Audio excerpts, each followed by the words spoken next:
Toss a coin to your witcher, O Valley of Plenty, O Valley of Plenty, oh. Toss a coin to your witcher. Hey guys, welcome back to the Bucket Think Tank. So, Absolute Wonder Woman finished its first arc, which was one massive introduction to the world of Wonder Woman, and a lot of people like it. I think it's alright. I think it's alright. So, out of the first three, I said Wonder Woman had the most to prove going in. And this is primarily because Wonder Woman as a book has already struggled as it is. So you go to let's start with New 52. Let's because that's when I started. New 52 reinvents Diana's origin, where she is the daughter of Queen Hippolyta and Zeus. So she's a demigod. I'm like, okay, cool. You can make the question as to whether or not her being made of clay is important to her character. I don't think it is. Nothing really comes from it going forward. Also, then you go into her becoming the god of war in New 52. That didn't go anywhere, as well as Queen of the Amazons. That didn't go anywhere either. Then DC Rebirth happens. It turns out that the Themyscira she was on wasn't the real Themyscira. She has a brother. Don't worry, you'll never see him again. People forget she fought Darkseid in her run in DC Rebirth, and none of that really mattered. Like, if you want to find a book where things happen with an important character and none of it matters, you go to Wonder Woman. That's sort of the sad thing. Even when she has um, a classic rogue like Silver Swan or Cheetah for the 99th time, nothing interesting or groundbreaking really happens. It's hard to really impact change in Wonder Woman. And I think it's because she doesn't really have anywhere. And what I mean by that is when you think of everyone else, they have the inciting incident, the moment that defines who they are. For Batman, it's obvious, hey, crime alley, three Waynes went in, one Wayne went out. All right. Hal Jordan sees the death of his father. All right. Superman falls from Krypton. Finds out he's from a dead planet. Okay. Wonder Woman's motivation is, I think, inspiring. Hey, Steve Trevor lands on and washes up on the shores of paradise. Finds out there's a war. Diana wants to go, but there's a tournament and she becomes Wonder Woman. Or half the time she just steals the stuff and becomes Wonder Woman there. It, what is the inciting incident? How is that really defined? Oh, she sees people need help, so she goes. That's not kind of it. It's not exciting. Or very least, it's not a test for her. And so I think that's sort of where she struggles going forward because everything is sort of happens to her, but she doesn't really affect the story. Like, hey, I need you to go here. Like, I'll go here. I think it would have been better had she snuck off or Wonder Woman, the True Amazon. But we're getting off topic. We're getting off topic. With Absolute Wonder Woman, I think people are giving it too much credit. Now, to be fair, I think this is a solid story.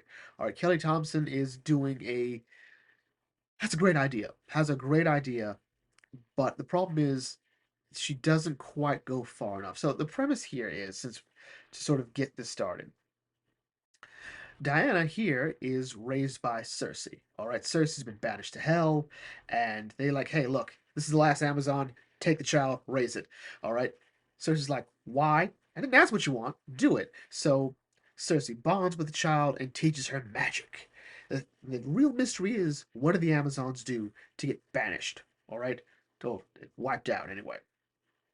And really, at the end of the day, that is sort of the question. And we don't quite figure out. Like, even the word Amazon is can't be said, but Diana can say it while in hell. And while the time in hell, Cersei bonds with her. She falls in love with this child effectively and takes an interest in her. I'm like, okay, that is really good. And then we have a story that goes back and forth and back and forth to the past and present in a way that feels like, hey, we're trying to explain how she can do this and do that. But maybe we should have just spent the first couple of issues building up to everything because then all of a sudden Steve Trevor shows up and then we have to take time like, hey, this is how Diane and Steve Trevor met. Like, couldn't we have just done all of that at once? Then we have like, hey, why can't I remember her name? Barbara Ann Minerva. Why? Oh, gee, I just do not care about the name. Barbara Ann Minerva, Etta Candy. They just sort of are here. They just happen to be here. This is really just one big monster fight with a lot of flashbacks in between it. And the artwork here, I think, does great. The Tetracide is a great image, but it all depends on how invested you are in seeing the pieces fall into place. And it's not as interesting as, say, how it was in Batman and Superman, where we sort of reinvented these characters. Barbara Ann Minerva is still, hey, I research Amazons. Like, I'm a big Amazon fangirl. Steve Trevor's still in the military. Etta Candy is not in the military. She's a Wiccan? Okay, but we didn't really play around with these. What if Steve Trevor had been more antagonistic in the beginning? He's pretty chill about ending up in hell. All right. Um, Barbara Ann Minerva is probably still going to be the cheetah. All right. Or if they play around with that, what if Steve becomes the cheetah? Now that we don't know what'll happen with any of these characters, but they all sort of show up. It's it's in love with the idea that these things are sacrosanct in Wonder Woman. That's it. Greg Rucka did it when he came returned to Wonder Woman in DC Rebirth. Like, hey, here they are: Diana, Steve, Etta, Barbara, and Minerva. All right, they're all going to be BFFs. I'm like, oh, okay, okay. It's like we've only really changed Wonder Woman, but we haven't bothered to play around with the story. And I think the problem is that she doesn't have the same thing that um, other people do. And by that I mean Superman and Batman. Superman has Metropolis, so it's fun to take him out of Metropolis and even out of Smallville because he has those two places. What if we just make him a total alien, a total loner, someone totally detached and removed from everything he's ever known, and slowly reintroduce even Lois Lane and Jimmy Olsen as antagonistic forces who are slowly understanding him. At least Lois is.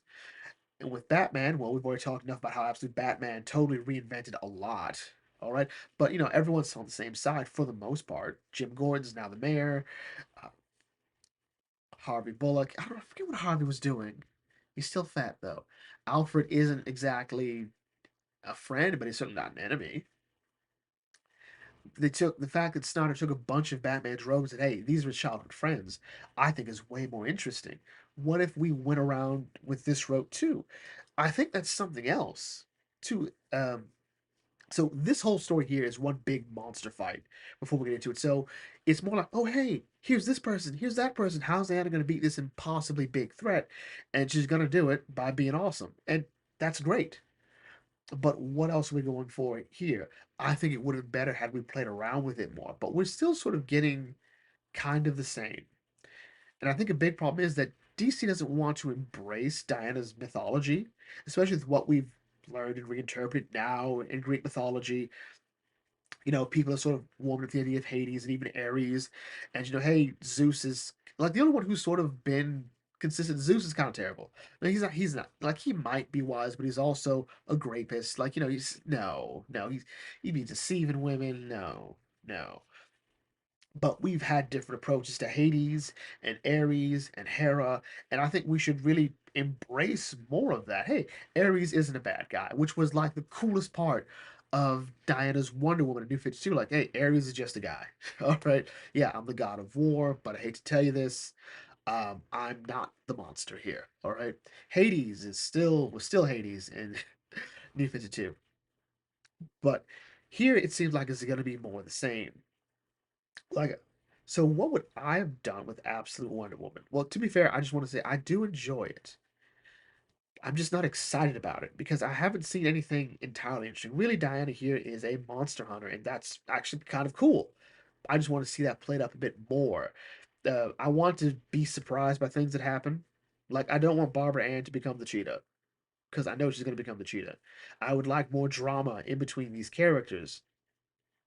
But Steve is already, well, to be fair, if someone saved me from hell, I would probably believe everything she said too. So I'm not gonna be mad at Steve for worshiping the ground Diana walks on. You get me out of hell. Like, I don't care what she did. Right? Like, should have been in her way. And it is interesting to see that sort of combination of magic and swordsmanship or monster hunting because I don't care, that is not a sword. That is not a sword. It's a big knife. Actually just a hunk of metal. All right, no, no. I critiqued Inuyasha for it. I critiqued Ichigo for it. I'm gonna critique Wonder Woman for it. Big sword. No, hate Big Sword.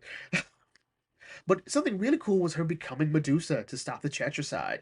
I'm like, okay, cool. And because she's sort of losing herself to that, Steve's able to bring her back. I do like the idea that Diana and Steve are that sort of connected, but I was hoping we'd play around with it a bit more.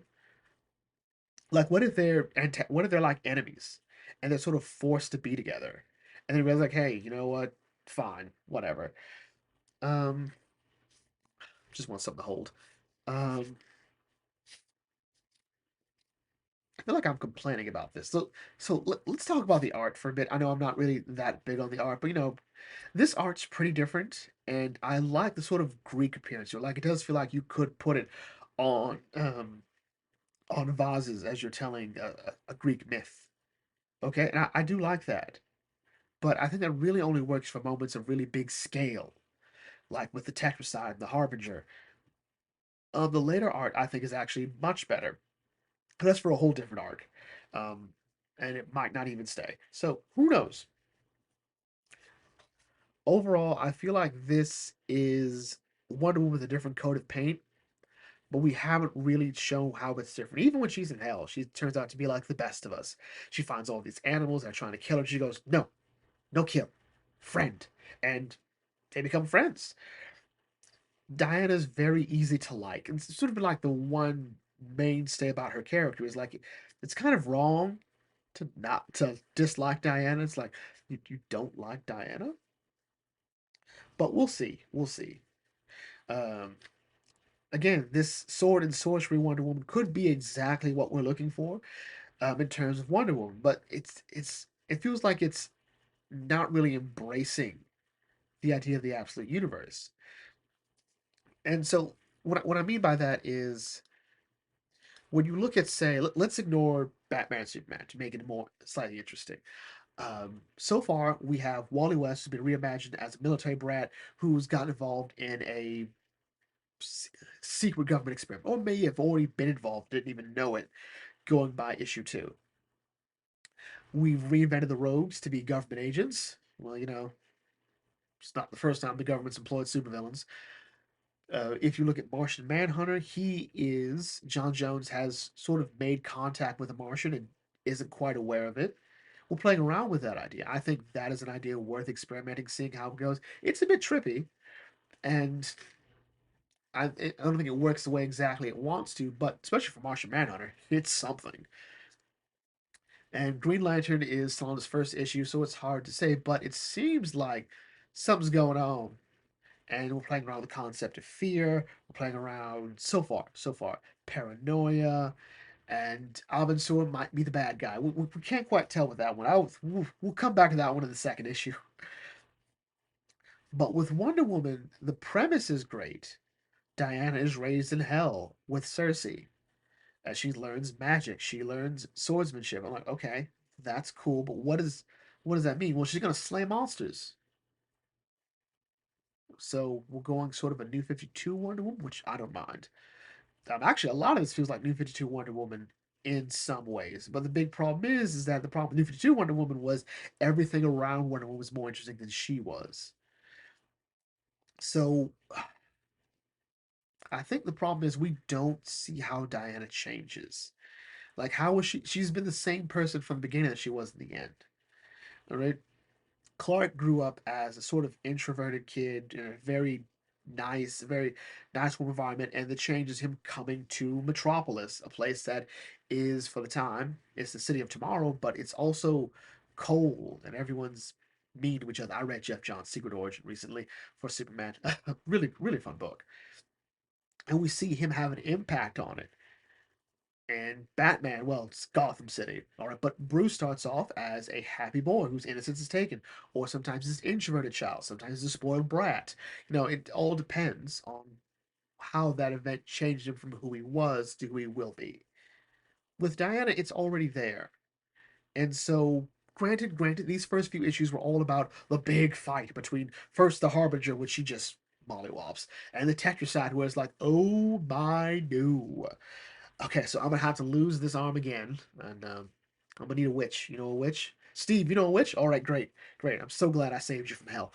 And Then, with the middle of that, we get the arm back, and that's great. And then we become Medusa, or use the magic of Medusa to turn into a Medusa to stop the Tetracide. But okay, cool. And then she's pulled into hell or pulled away somewhere. So yeah, the mystery of that, which is resolved, and where Cersei is, I think is interesting, but wasn't part of the first real story arc. I'm gonna keep reading Absolute Wonder Woman because I know there's something really good here. It's still a decent read, but it's not amazing.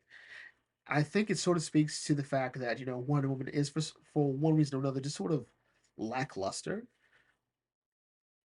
and I think we need to change that. I think what we need is, and I've said this for a while, is that we need a sort of New 52 Scott Snyder Court of Owls approach to Wonder Woman.